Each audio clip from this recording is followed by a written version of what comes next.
Afrikaans is energie, Afrikaans is kwai, Afrikaans is koei, hy is Nederlands, hy is Malay, hy is mens. Afrikaans is die grond, Afrikaans is die stof en Afrikaans is deel van wie ons is.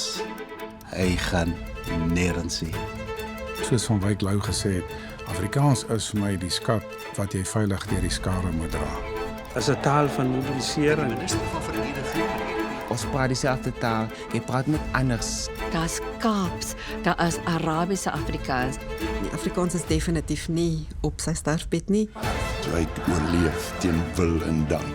Afrikaans is klouerig, dit los jou nie. Dit is die mees wonderbaarlike verhaal van hoe Afrikaans tot stand gekom het.